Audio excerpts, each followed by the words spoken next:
రుబ్బురోనికి నోటికి తేడా ఏమిటి, ఎలా తెలియాలి అంటే భగవన్ నామాన్ని చేస్తే అది నోరు, లేకపోతే రుబ్బురోలు. చెప్పండి ఒకసారి, గోవిందా గోవిందా. రెండు చేతులు పైకి లేపండి. నిల్చున్న వాళ్ళకి చేతులు లేపకూడదని లిమిటేషన్ ఏమీ లేదు. గట్టిగా గోవిందా.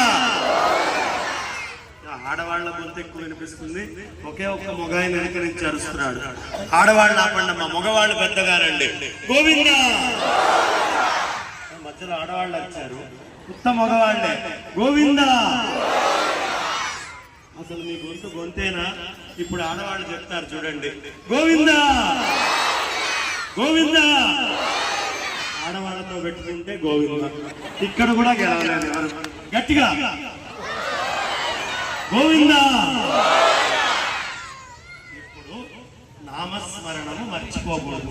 త్యాగరాయ స్వామి వారు చెప్తారు, స్మరణము మరవకురా, నామస్మరణము మరవకురా, భగవన్నామ స్మరణము మరవకురా అని చెప్తారు. ఇప్పుడు భగవన్నామ స్మరణ చేయడంలో మొహమాట పడకూడదు, ఇతరమైన ఆలోచనలు అస్సలు పెట్టుకోకూడదు.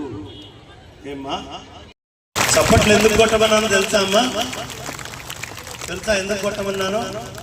మన పక్కన ఎవడైనా నిద్రపోతే లేస్తాడు, గట్టిగా కొట్టాడు.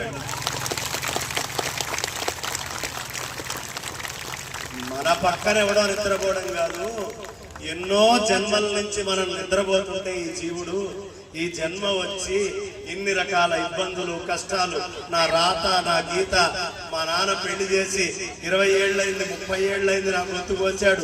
రోజు గిన్నెలు నింపడం, మళ్ళీ ఖాళీ చేయడం, నింపడం కడగడం ఖాళీ చేయడం అని ఆడవాళ్ళు ఇది ఎక్కడ బతుకురా, హాయిగా నా ఇష్టం వచ్చేట్టు తిరిగేవాడిని, ఈ తీసుకొచ్చి ఇరికించి నన్ను ఇక్కడ కూర్చోబెట్టారు అని మగవాళ్ళు రకరకాలైనటువంటి ఆలోచనల్ని చేస్తూ ఉంటారు.